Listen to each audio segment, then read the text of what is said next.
The partition plan, as it was called, proposed the division of the land into two states, one Jewish and one Arab. And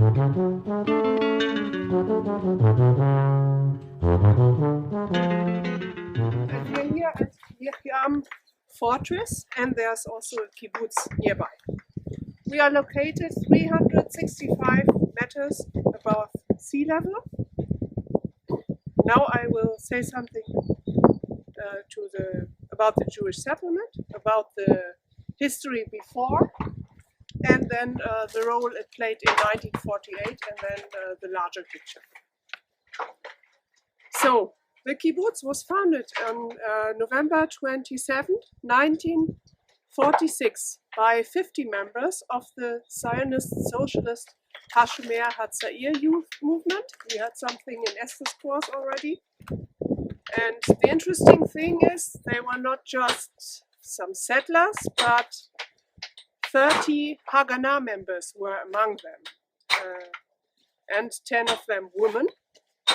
And they transformed the ruins of this Ottoman castle, built on the top of Crusader remains.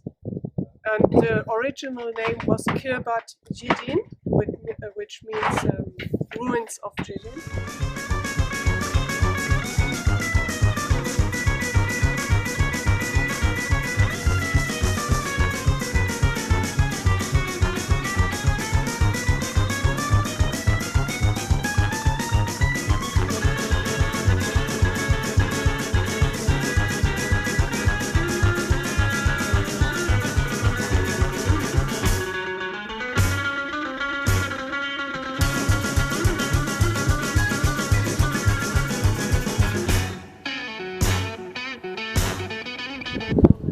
This is fun. Take all the new buildings, new level buildings, 7, 6 floors, and take them out, cut them. So what you see is the old city of Tzfat.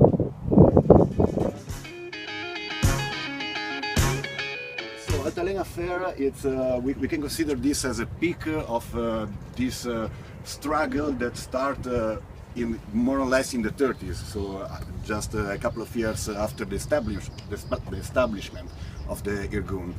So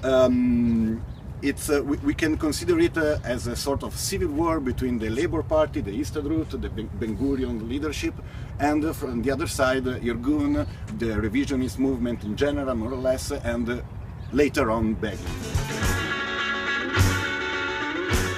I talk about patriotism in the community is because not that the Arabs didn't have any patriotism or love for their land. One key factor that they didn't really have is an organized army. And I'm not sure too much about the history of Chile or Italy or China. Actually, no, not China, but Netherlands. Nobody really mentioned about an army.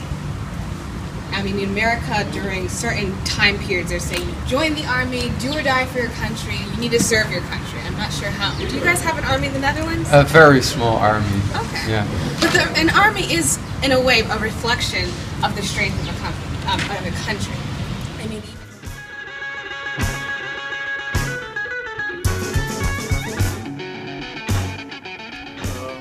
but it's always been in the history of the world. It's always been a port, and it's also a very fertile place. A Turkish admiral in the late 18th century, when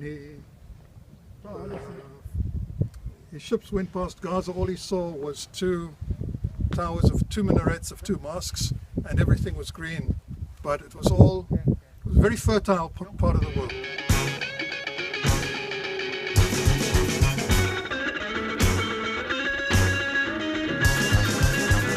Walking through the castle. yeah. What do you have to say about it, Blair? Well, this morning's good. Good thing we got there early. I'm really excited to see what the top of this whole scene looks like. We're in Jerusalem, just on the outskirts. It's an amazing day. Woohoo! Sun is out. Yeah. Clear skies. No mud, no rain. Yeah. Not next to Gaza. We're good.